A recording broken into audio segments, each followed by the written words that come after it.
Giannis Antetokounmpo is probably going to leave the Milwaukee Bucks if they don't win a championship in the next year. So because of that, in today's video, I'm going to be making the case for every team that I believe has a chance to bring in Giannis in the 2021 offseason. The first team that has a chance to get Giannis is the Golden State Warriors. In order for this to happen, they would have to sign and trade away Andrew Wiggins to the Milwaukee Bucks. But after they do this, they'll still have Steph, Clay, and Draymond, and they can add on Giannis. On top of this, if they don't trade Wiggins this offseason, they'll also have... if they don't trade their number 2 overall pick this offseason, they'll also have a nice young rookie with a ton of potential. And since the Timberwolves look like they're taking LaMelo, that rookie's probably going to be Anthony Edwards. And Anthony Edwards, if he's good, will have a ton of potential. So they could package Draymond Green, Anthony Edwards, Eric Pascal, and some picks for a 4th superstar, giving them easily the greatest team of all time.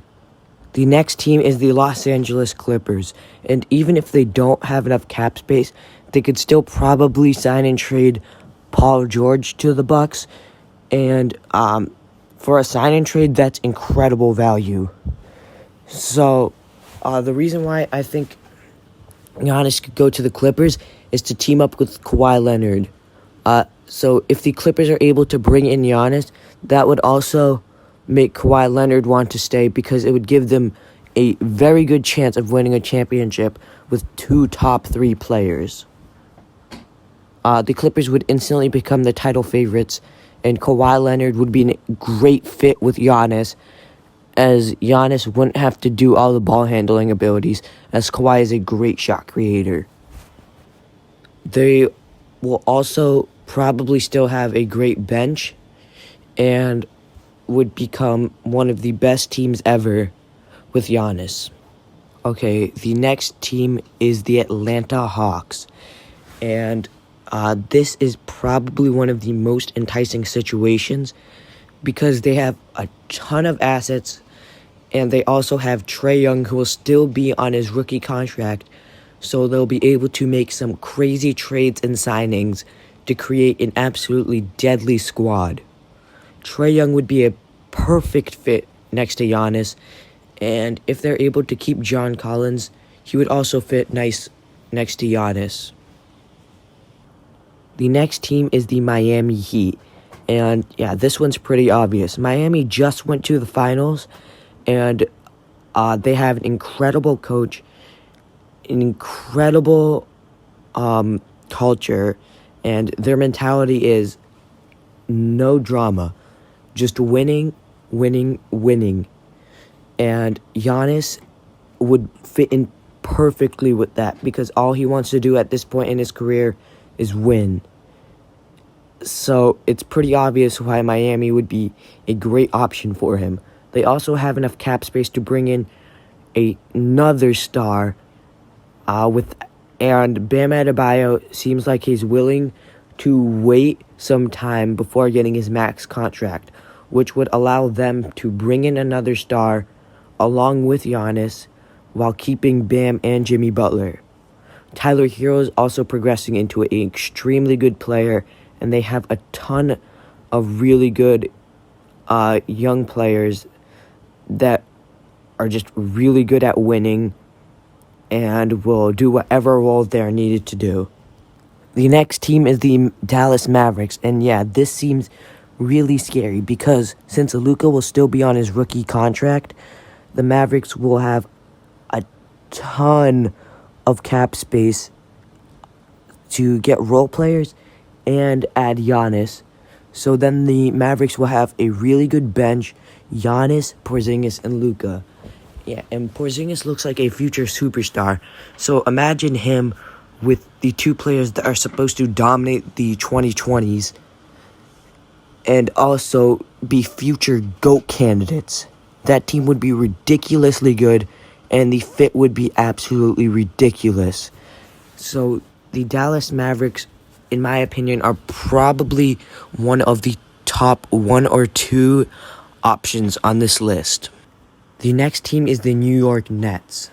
And for this to work out, the Nets would probably have to give up Karis LeVert and either Spencer Dinwiddie or Joe Harris in a sign-and trade. But either way, they would still create an incredible team. Giannis and Kevin Durant have a great relationship, as we've seen based off how they talk about each other. And Giannis would fit in perfectly with Durant and Kyrie, as well as the whole Brooklyn Nets culture and organization, in my opinion. The next team I want to talk about is the Denver Nuggets.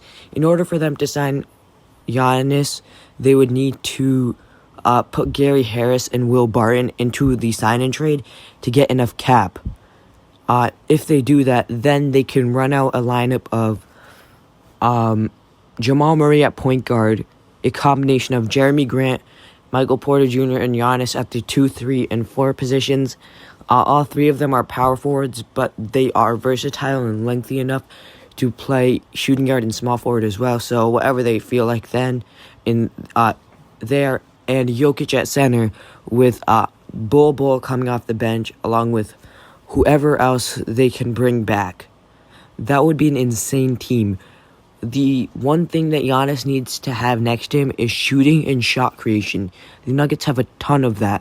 On top of that, Jeremy Grant is an incredible defender, and him and Giannis would be absolutely ridiculous defensively.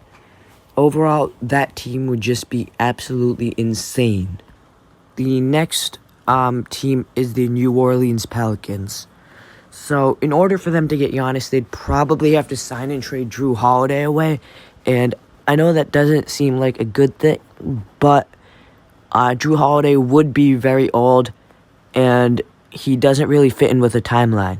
So then, let's look at the team. You would have Lonzo at point guard. Whoever they pick in this draft at shooting guard, or like they can get a shooting guard. They have Nickeil Alexander-Walker already. They could sign a shooting guard, and they still have assets to get a shooting guard, even though they would be trading away Drew Holiday. So even though they don't have a good one, they wouldn't have a good one at. It doesn't look like they would have a good one right now. They can definitely get one with all the assets they have. They would have Brandon Ingram at small forward, and Zion and Giannis would be running power forward and center, whoever they want to have at either of those positions. Right now, since it doesn't look like Zion's going to be that great of a defender just yet, it would probably be Giannis at center. That team would be absolutely ridiculous. Brandon Ingram shooting threes and driving to the basket, along with Lonzo throwing lobs to Zion and Giannis. Who's going to stop that on offense? And on defense, I think Zion can become a better defender. He just needs to lose weight. Lonzo's been incredible at defense. Ingram is showing a lot of potential on that end. And Giannis just won Defensive Player of the Year. Plus, all of these guys are still really young. So this team would be an extremely dominant team for the entirety of the 2020s. The next team is the Toronto Raptors. And so the Raptors have shown how good they can be without a superstar, and they've also shown how good they can be with a superstar. So adding Giannis would put them right back into championship contention. Giannis has a great relationship with Masai Ujiri, and he has shown that he's shown a lot of interest in the Toronto Raptors organization. So that's why I think Giannis might go to the Toronto Raptors. The next team is the Los Angeles Lakers. And so this is going to be really hard for the Lakers. They'll basically have to do what they did with Kawhi, or what they did when they were trying to get Kawhi. They have to give up pretty much everyone on their roster, and to bring in Giannis. So yeah, none of the role players they have right now will be on the roster, and they probably have to give up everyone, because in order to sign another player to a max contract, they have to have no one on their roster. So the depth would be absolutely atrocious, even worse than they already have. However, they would put together an absolutely ridiculous team with 3 of the top MVP caliber players in the NBA. This team would be absolutely ridiculous and easily the greatest big 3 we've ever seen. On top of that, Giannis' brother Kostas plays for the Lakers. So that's it for the video. Be sure to subscribe and hit the notification bell if you haven't already. And also, don't forget to like and comment down below what you think I should do next. Anyways, that's it. So, bye.